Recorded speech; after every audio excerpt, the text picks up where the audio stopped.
Cordial saludo a todos en nombre de la Escuela de Medicina y el Programa de Medicina y Cirugía y el Departamento de Medicina Familiar. Nos permitimos presentar este módulo correspondiente a la asignatura de semiología. Es el módulo de abdomen y gastrointestinal y esta presentación es la presentación de la historia clínica en el paciente con síntomas abdominales y gastrointestinales. Mi nombre es la doctora Carmen Tatiana Vélez Mosquera, soy médica familiar, docente de la asignatura de semiología.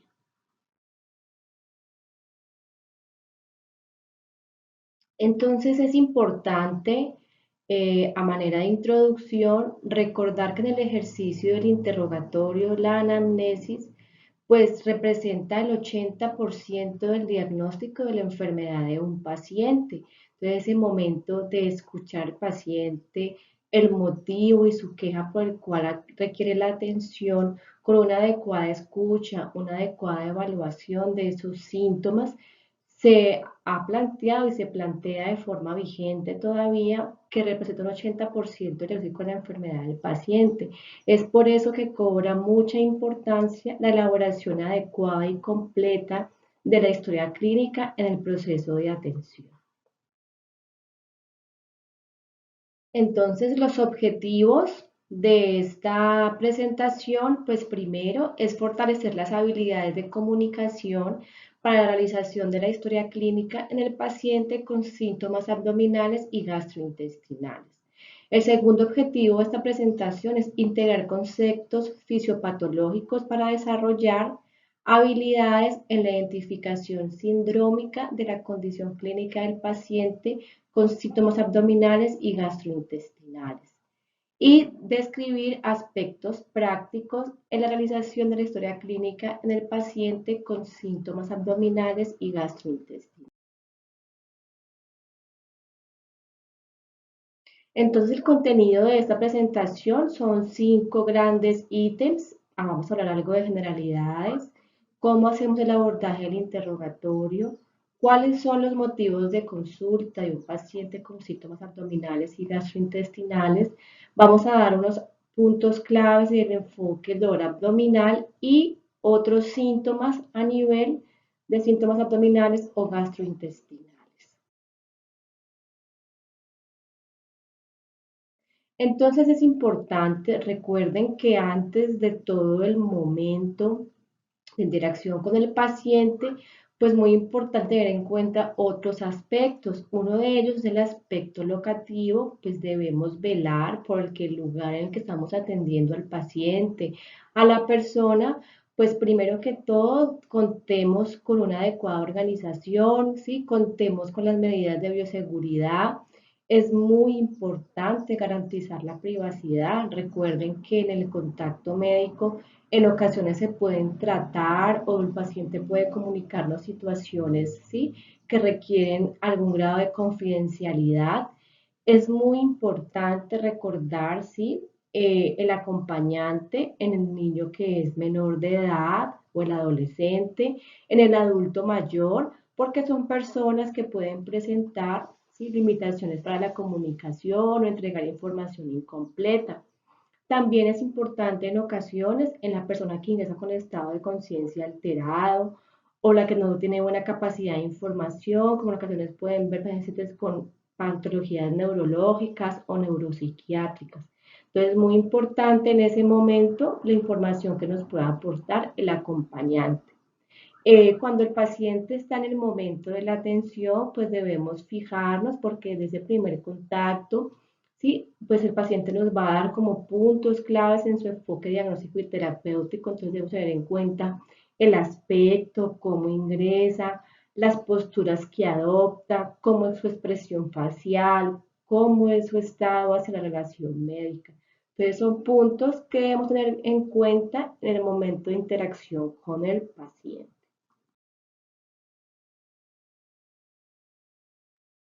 Importante es recordar que la historia clínica pues tiene como unos componentes que generalmente ya conocemos.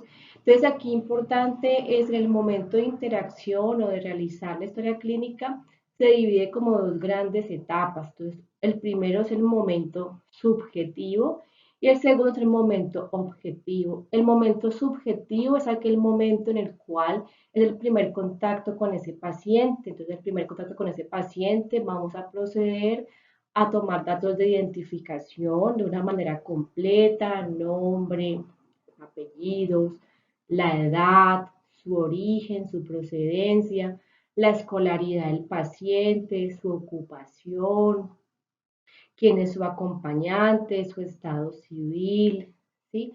Su grupo sanguíneo. Son datos de identificación que nos van a permitir dar pues, una orientación del perfil epidemiológico del individuo. Sus creencias religiosas también son muy importantes indagarlas. Entonces, esos datos de identificación son muy importantes. Posteriormente procedemos al motivo de consulta, donde el paciente nos va a contar o comunicar cuál es la causa por el cual requiere o está en la atención médica. Recuerden que siempre va entre comillas, ¿sí? Las palabras que el paciente me refiere. Y la enfermedad actual, que ya es la descripción cronológica detallada de los eventos que han ocurrido al paciente, pues nos va a tomar primero que todo un tiempo de escucha. Aquí un concepto clave. Al paciente primero le permitimos que él nos comunique qué es lo que le ha sucedido. Ese primer momento es muy importante, dejarlo que él hable, ¿sí? A veces no toma ni siquiera más de un minuto que él nos cuente en sus palabras qué es lo que le ha sucedido. Una vez este primer momento ha tenido lugar, ya nosotros como profesionales empezamos o damos inicio a direccionar, ¿sí? Esa enfermedad actual, a identificar otros síntomas para identificar cuál es la causa o la situación sindrómica que el paciente está presentando. Es muy importante, después de que hemos construido una muy buena enfermedad actual a través de los interrogatorios y las herramientas que tenemos para interrogar, realiza la revisión de síntomas por sistemas, que nos va a dar esa imagen global de los síntomas que el paciente puede tener, pero que a veces no es consciente de ellos o considera que no son importantes contarlos a su médico. Por eso los síntomas por sistema es un punto clave en la realización de la historia clínica. Después de que hacemos todo este proceso subjetivo, vamos a preguntar ya antecedentes personales, puntuales, por ejemplo, de condiciones médicas diagnosticadas previamente, antecedentes quirúrgicos, antecedentes de traumas, antecedentes transfusionales, los antecedentes tóxicos, el consumo de psicoactivo, alcohol, cigarrillo, los antecedentes familiares. Recuerden en las mujeres la importancia de los antecedentes ginecobstétricos, fecha de última menstruación, la fórmula obstétrica, planificación familiar si aplica, es muy importante tenerlos en cuenta. Antecedentes alérgicos, los antecedentes de medicamentos utilizados de forma permanente, sean formulados médicamente o medicamentos que a veces las personas toman de forma libre que pueden contribuir a la causa de consulta se esté agravando o la condición médica que el paciente presenta. Entonces, los antecedentes familiares, historia familiar de cáncer, ¿sí? De enfermedades crónicas, hipertensión, diabetes, trastornos metabólicos. Entonces, todos estos datos del momento subjetivo son muy importantes para nuestro enfoque diagnóstico. Ya el segundo momento es el momento objetivo, después de que hemos escuchado al paciente, hemos tomado una forma completa los datos de la anamnesis, vamos a pasar al momento del examen físico, que es el momento donde vamos a hacer mediciones. Ahí vamos a tomar como primera medida los signos vitales que nos van a dar pues el estado clínico de ese paciente, sus constantes vitales. Y posteriormente, de acuerdo a donde identificamos la situación, pues hacemos nuestro examen físico de una forma completa, cefalocaudal integrado. No olvidarnos que las enfermedades pues tienen presentaciones sistémicas. Entonces, si el paciente consulta por dolor abdominal, pues yo también me debo fijar cómo están las mucosas, si está deshidratado. No solo fijarme, no, viene por un dolor de abdomen, solamente palpo el abdomen. No, entonces una práctica segura como profesionales es siempre tener nuestro esquema mental de un examen físico ordenado, cefalocaudal, ¿sí?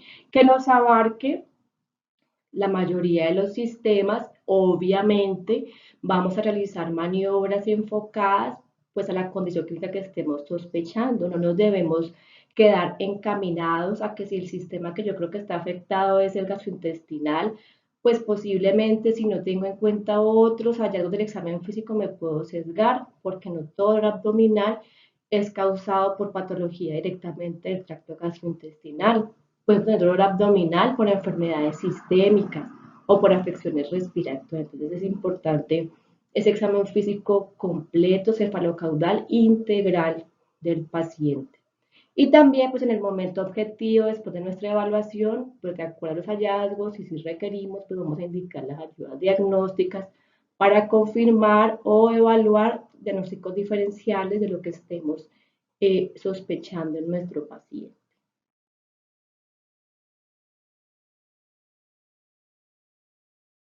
Entonces, en el primer momento de interrogatorio, en el enfoque del paciente con síntomas abdominales y gastrointestinales, pues es importante tener en cuenta datos de la afiliación o antecedentes individuales, como por ejemplo el grupo de edad, pues de acuerdo a la edad podemos orientarnos en un perfil epidemiológico. Sabemos o reconocemos que en la infancia y la juventud podemos tener procesos inflamatorios, infecciosos principalmente, trastornos funcionales en comparación con la población adulta mayor que puede ser más sujeta de neoplasias.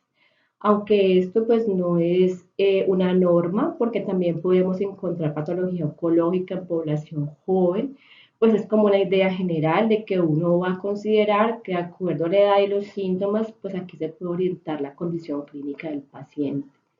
Con respecto al género, podemos reconocer que en los hombres, en género masculino, podemos encontrar consultas por neoplasias de labio, lengua, esófago, neoplasias de estómago, síntomas gastrointestinales como la gastritis, la úlcera gástrica.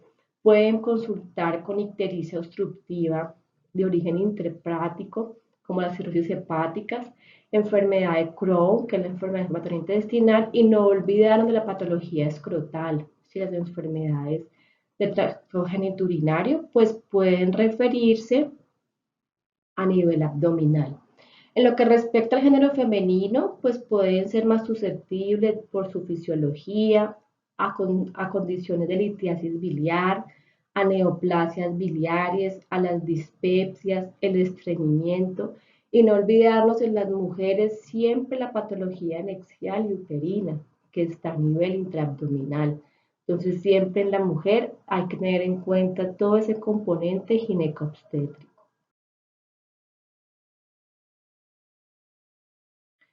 Con respecto a la procedencia, debemos tener en cuenta que hay enfermedades endémicas. Por ejemplo, si la persona viene de un área rural, es agricultor o de áreas donde hay baja sanidad, pues podemos encontrar las colitis parasitarias, abscesos hepáticos amebianos, las gastroenteritis virales, parasitosis. Con respecto a la ocupación, es importante identificar porque la ocupación puede representar un factor de riesgo. Por ejemplo, en obreros de la industria que manipulan plomo pueden tener riesgo de saturnismo, que es la intoxicación crónica por plomo. Entonces, el paciente puede consultar dolor abdominal, vómito y tolerancia de la vía oral. En los agricultores, las parasitosis intestinales son frecuentes, tanto como para cuadros de gastroenteritis, tanto como para cuadros de obstrucción intestinal. También el uso de plaguicidas, ¿sí? Puede tener el riesgo de intoxicación involuntaria y el cuadro es un cuadro florido de diarrea, dolor abdominal y la causa es una intoxicación por organofosforados. También hay algunas profesiones que van a condicionar por las posiciones en que se trabaja algunas patologías a nivel fisiológico.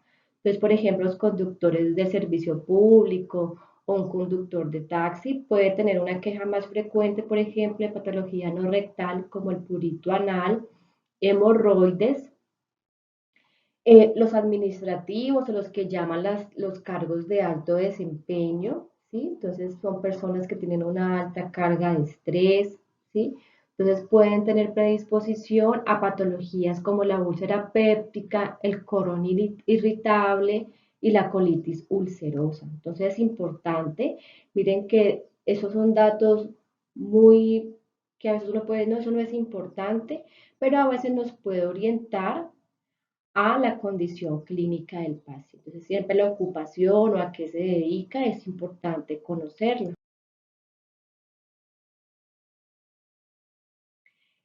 Otro dato importante, pues como les mencionaba al inicio, es tener en cuenta los antecedentes, entonces las cirugías abdominales previas, porque por ejemplo pueden condicionar un síndrome de supino intestinal por bridas, también la presencia de patología cardiopatía isquémica o valvulopatías y dolor abdominal, pues podemos estar ante unos síntomas de isquemia abdominal, una disección de aorta que está localizada pues a nivel abdominal. El uso de fármacos como los AINES se puede condicionar patologías a nivel gástrico como la úlcera péptica, la gastritis.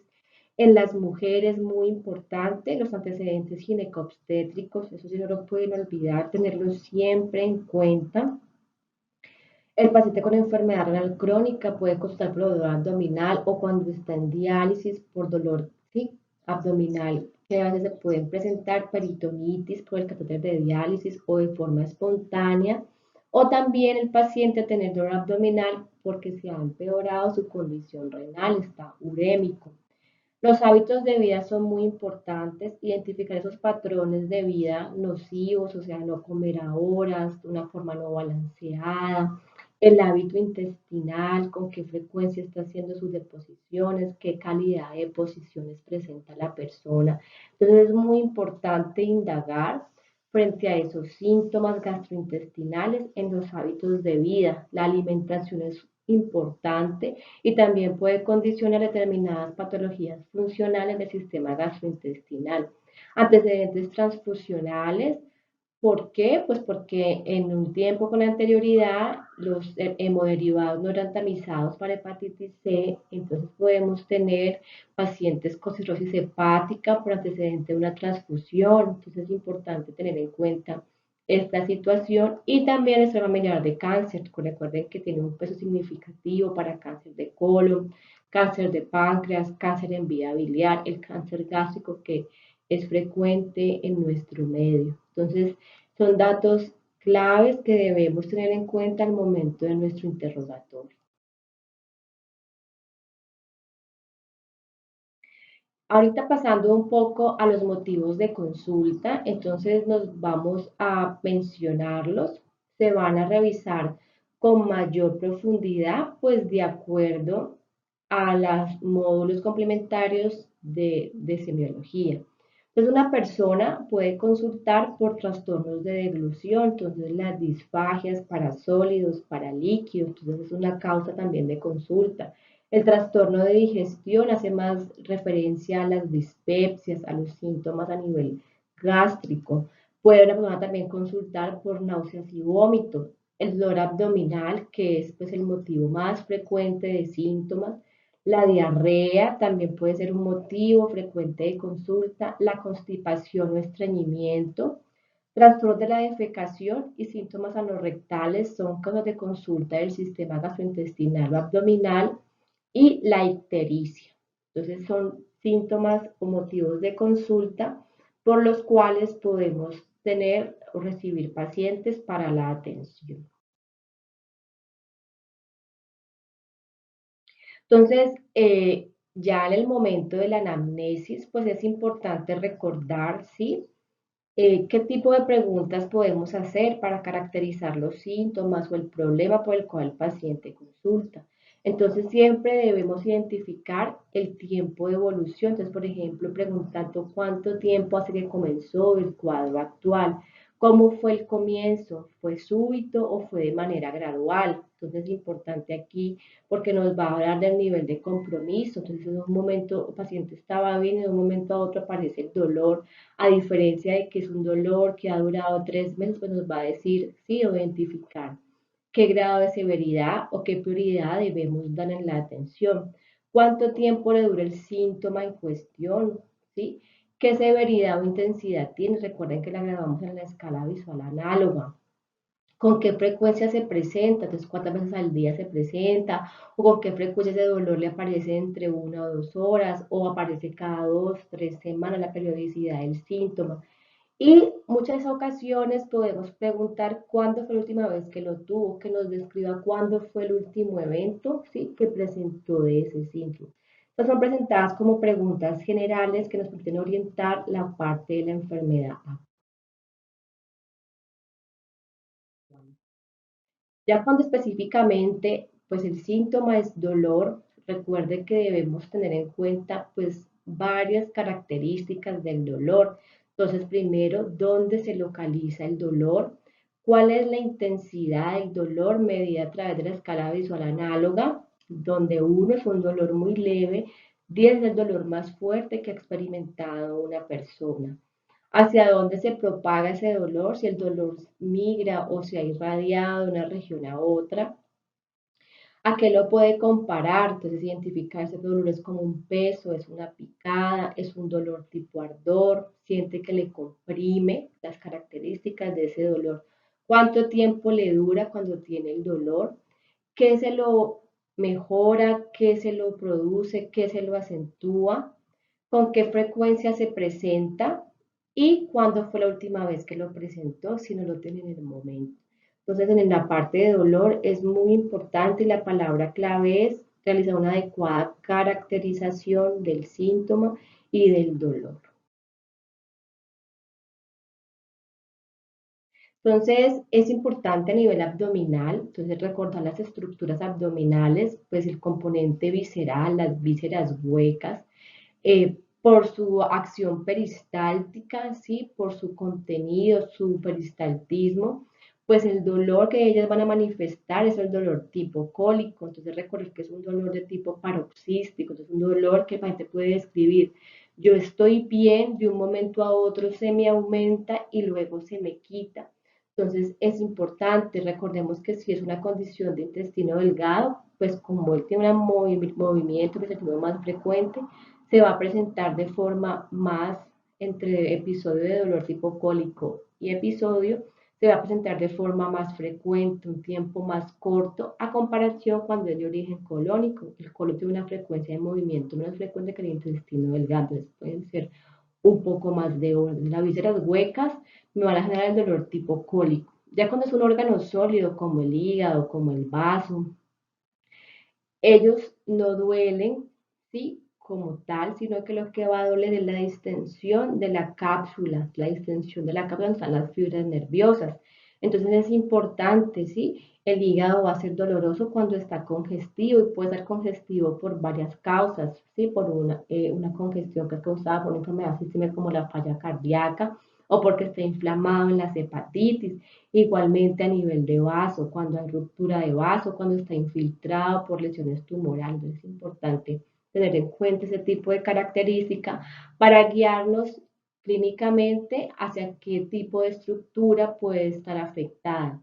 Ya a nivel de peritoneo, pues la irritación peritoneal, pues nos va a presentar un dolor, ¿sí?, localizado, generalizado, si es general, eh, un dolor abdominal, defensa abdominal. Entonces tenga en cuenta qué estructura, ¿sí?, qué características de síntomas está manifestando el paciente para caracterizar adecuadamente ese dolor abdominal. A continuación vamos a empezar a ver cómo se puede presentar con frecuencia, ¿sí?, los síntomas que me puede dar cada órgano intraabdominal.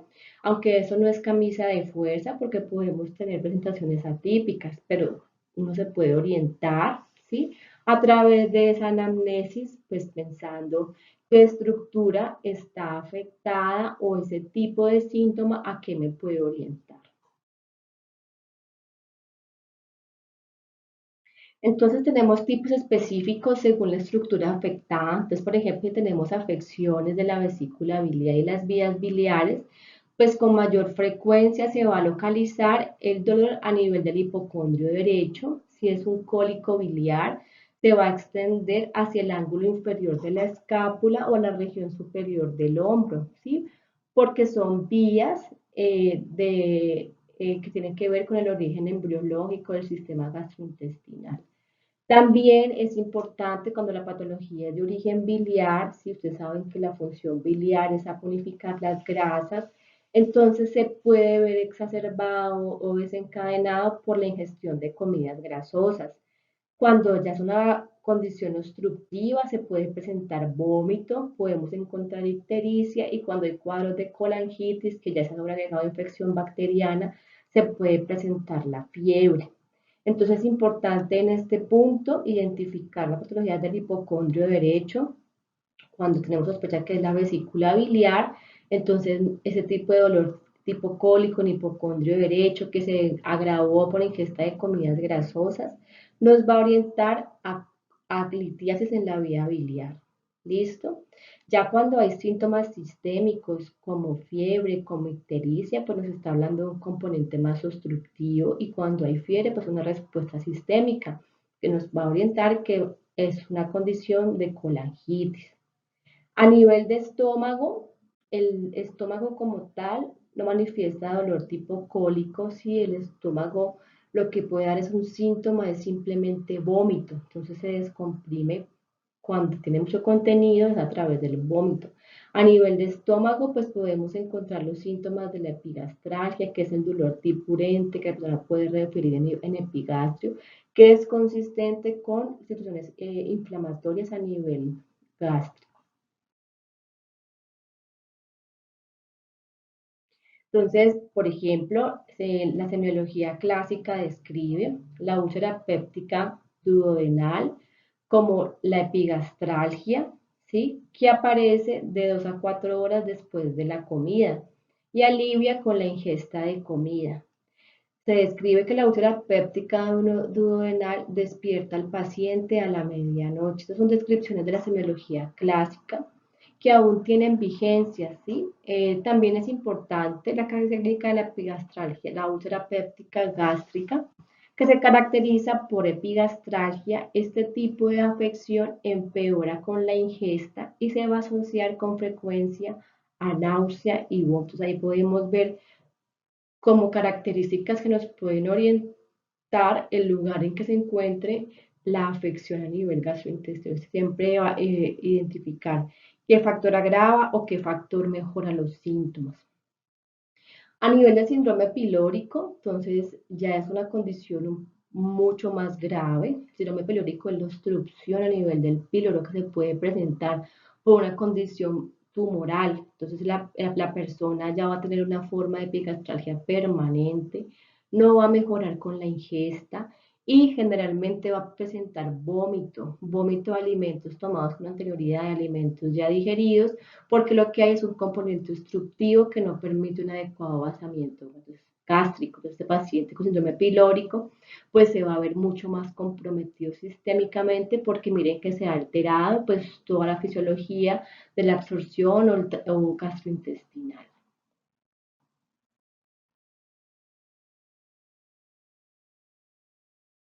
Las enfermedades del intestino delgado, como habíamos mencionado, pues va a presentar un dolor tipo cólico. Mencionamos que es un paroxismo de dolor más frecuente porque el peristaltismo es más frecuente.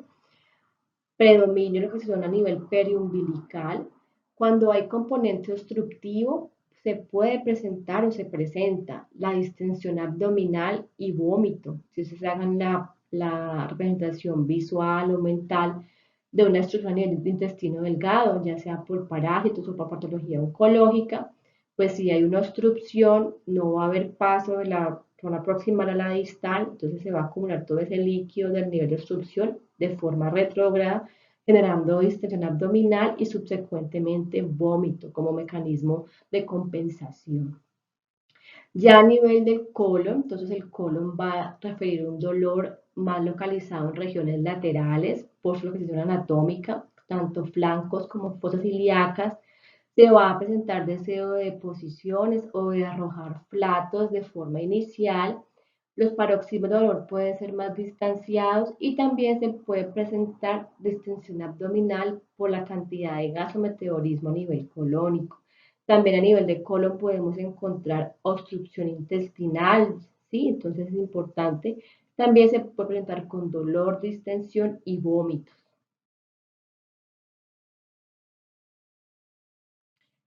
Ya patología como tal, tan frecuente o que con frecuencia es un ejemplo, que es la apendicitis aguda, en la cual se describe que es un dolor que inicia a nivel de epigastrio o periumbilical, que posteriormente se localiza en fosa ilíaca derecha.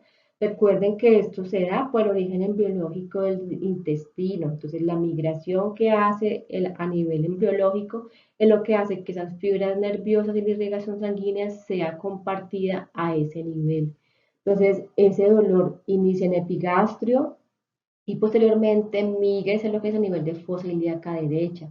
Se va a asociar a náuseas, a vómito y fiebre y también se va a presentar asociado a hiporexia. Entonces, es como la descripción típica que nos va a invitar a sospechar un dolor abdominal causado por apendicitis aguda, aunque no es, sí, que si no está de esa forma la descripción no es apendicitis, no, porque podemos tener variantes anatómicas de la apendicitis, de la localización del apéndice, y entonces el cuadro de apendicitis pues puede presentarse de forma diferente.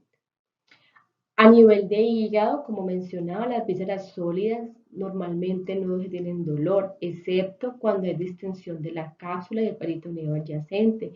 Entonces, por ejemplo, casos de inflamaciones como hepatitis virales, la hepatitis A, la hepatitis B principalmente. Cuando hay un absceso hepático, que lo mencionamos, que eran frecuentes de origen amebiano en población agricultora, donde no hay unas adecuadas medidas de sanidad.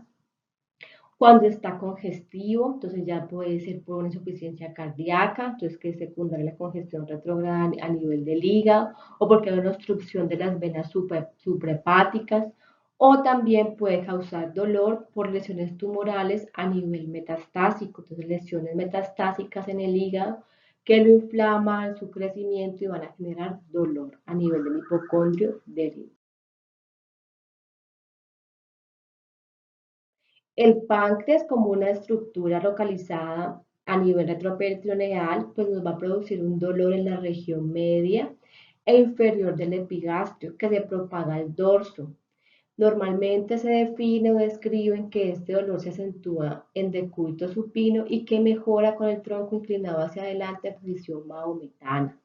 Entonces, el dolor de la pancreatitis es un dolor que se describe como un dolor intenso en banda en toda la región del epigastrio, como podemos ver aquí en la descripción de la gráfica. Entonces, hasta el momento se van identificando como patrones de dolor de acuerdo al componente anatómico que esté comprometido. Entonces, son datos clínicos que nos van a permitir enfocar nuestro enfoque sindrómico o diagnóstico sindrómico en el paciente. Ya el vaso, al igual que el hígado, pues localizado en el hipocondrio izquierdo, ¿sí? El dolor se propaga hacia el hombro izquierdo y también el paciente se puede quejar de la sensación de un peso. Entonces, el vaso normalmente pues, puede tener episodios de dolor cuando hay una congestión vascular y él se comprime, que es lo que normalmente, pues, cuando hay actividad física que se ve con frecuencia en los niños, el dolor en la región del vaso. O el vaso puede ser doloroso por una ruptura o cuando está infiltrado por lesiones neoplásicas de origen hematológico.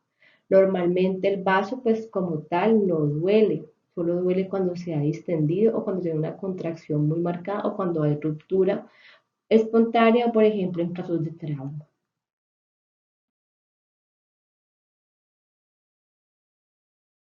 Otros síntomas que se van a manifestar a nivel del sistema gastrointestinal, pues es el vómito, que puede ser secundario a una distensión visceral, como lo vimos, el estómago en ocasiones se puede llenar tanto, ¿sí?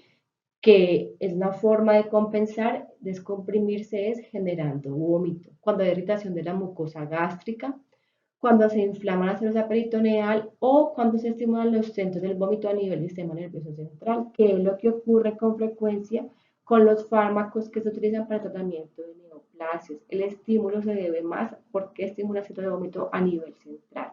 Entonces, cuando tenemos un vómito, tenemos que caracterizar primero la cantidad, el volumen que se está presentando de vómito, También es importante identificar la frecuencia, cuántos episodios de vómito llevan las últimas 4 horas, porque eso es un signo de alarma. Si el paciente ha vomitado más de 4 veces en la última hora, pues es un signo de alarma de que tenemos alto riesgo de que el paciente se va a deshidratar.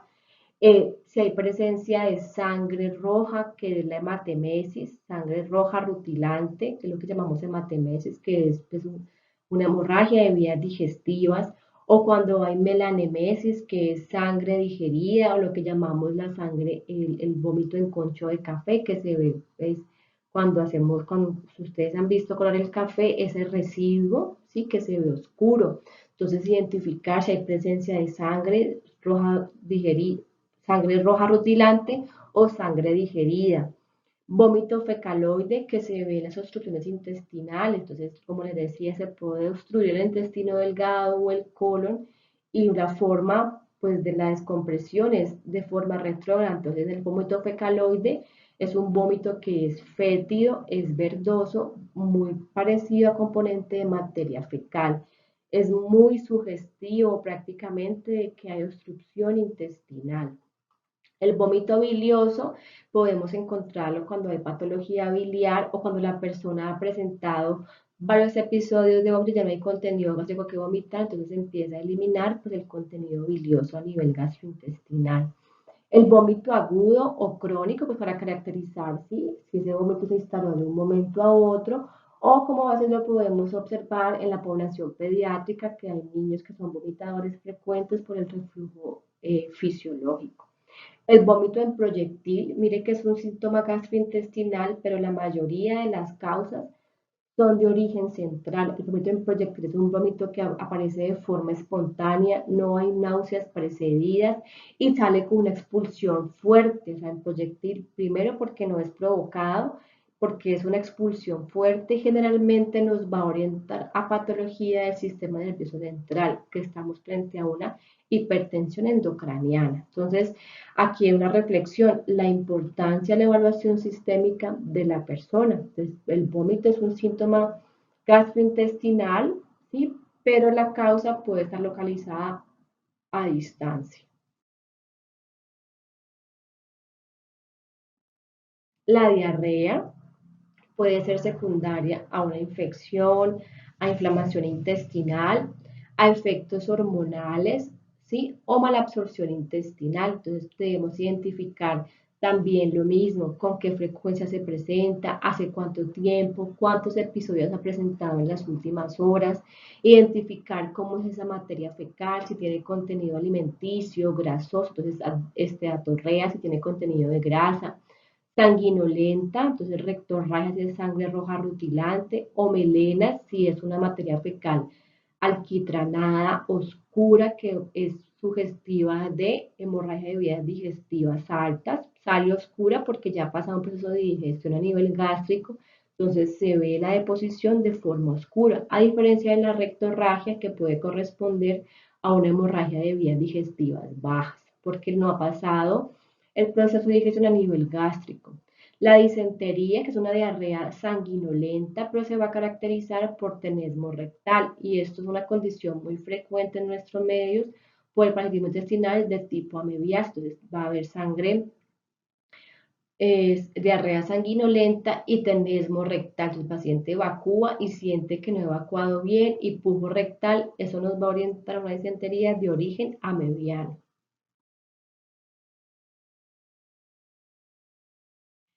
Importante, ¿sí?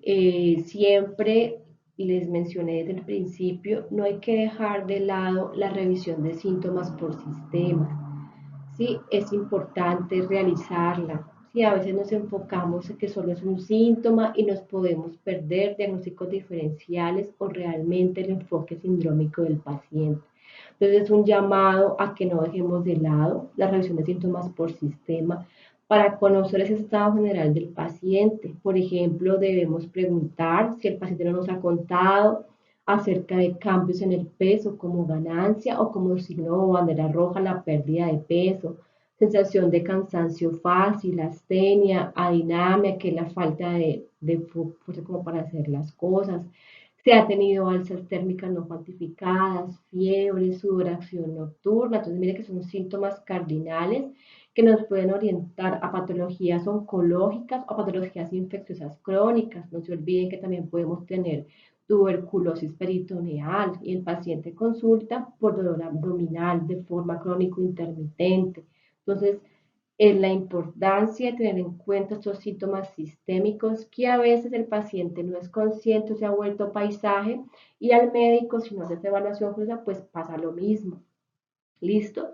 ¿Cómo está la función digestiva? Si ha tenido anorexia o hay aumento del apetito, la evacuación de los flatos. Cuando un paciente está obstruido intestinalmente, pues no va a poder pasar flatos. El paciente puede que le dé pena no contarle o porque emite flatos muy fétidos, pues porque hay una obstrucción y lo que a nivel distal pasa, pues es la fetidez mayor por la descomposición bacteriana.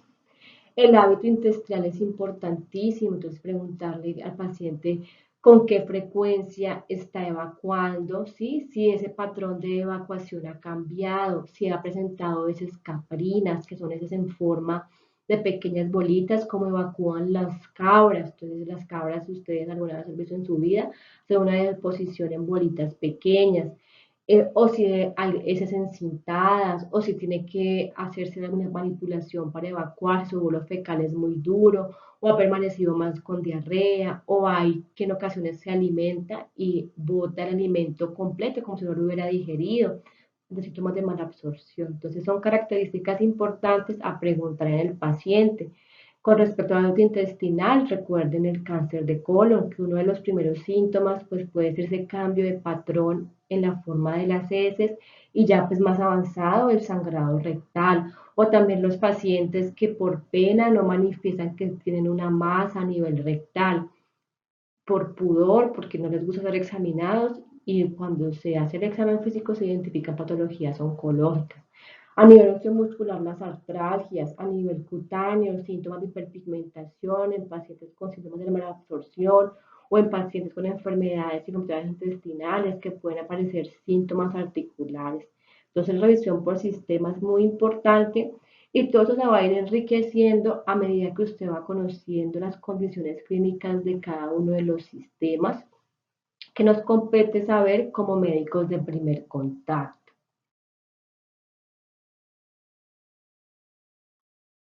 Entonces aquí importante recordarles y mostrarles pues como ejemplo de registro una enfermedad actual. Entonces, por ejemplo, entonces vamos a leerla en voz alta. Entonces, paciente con cuadro clínico de aproximadamente 4 horas de evolución, consistente en dolor tipo cólico, localizado en región periumbilical, que posteriormente se irradia a fosa ilíaca derecha, intensidad 6/10, asociado a hiporexia, náuseas, vómito de contenido alimentario en 3 ocasiones y alzas térmicas no cuantificadas. Refiere se automedica con omeprazol una cápsula de 20 miligramos sin mejoría. El dolor se empeora con los cambios de posición. Entonces aquí en este ejemplo pues quiero hacerles el recordatorio de la Alicia que tanto pues, sus profes en la formación inicial de historia clínica hacemos énfasis porque mire la importancia de que el síntoma esté bien caracterizado. Entonces vamos a recordar la Alicia, pues se compone de la A, que es el tiempo de evolución o la aparición del síntoma. Entonces, como está el ejemplo, cuadro clínico de aproximadamente 4 horas de evolución.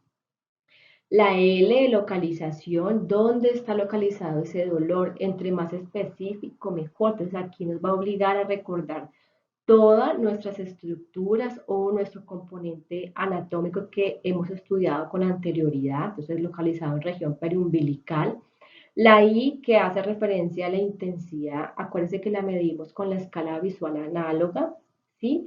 La C, la característica, ese dolor como es, entonces dijimos hay que preguntar si es como un peso, si es como un ardor, si es un dolor que es permanente, entonces la característica de este dolor es un dolor tipo cólico. La I de irradiación, entonces si ese dolor ha migrado, si se va hacia alguna parte, como vimos algunos dolores a nivel abdominal se pueden irradiar, eso es lo que es patología de vesícula biliar, recordemos que puede irradiarse y dar síntomas a nivel del hombro, el vaso nos puede dar síntomas a nivel del hombro izquierdo. Vimos cómo puede migrar un dolor de la apendicitis que empieza en epigastrio y posteriormente se va a la fosa ilíaca derecha, ¿sí? Dolor desgarrante, como por ejemplo un aneurisma de aorta, que el paciente puede sentir la disección, siente un dolor abdominal de un momento a otro y como si me hubiera desgarrado. Entonces es importante identificar ese dolor a qué se parece y la A de atenuantes o agravantes. Entonces siempre es importante cuando nos enfrentamos a un paciente con síntomas gastrointestinales o abdominales, identificar qué medidas ha tomado él en casa. Las personas con frecuencia se automedican o han tenido atenciones previas. Siempre hay que preguntar qué tomó, qué se ha hecho y cómo ha sido la respuesta a esa terapia que se instauró. Entonces, importante aquí este ejemplo de construcción de enfermedad actual e invitarlos a que las hagan de forma completa, no solamente porque es semiología, sino para el resto de su vida. Recordarles que la historia clínica es un documento médico legal, es la única forma como usted como profesional de la salud puede dejar consignado el estado en que encontró un paciente. Entonces, por eso el llamado es a que haga una evaluación completa, un registro completo, porque puede ser su documento, ¿sí? De soporte, de defensa, ante una situación de auditoría en la institución donde usted trabaja, una situación de reclamación por parte del paciente. Entonces, y siempre es importante recordarles y fomentarles la adecuada relación médico-paciente.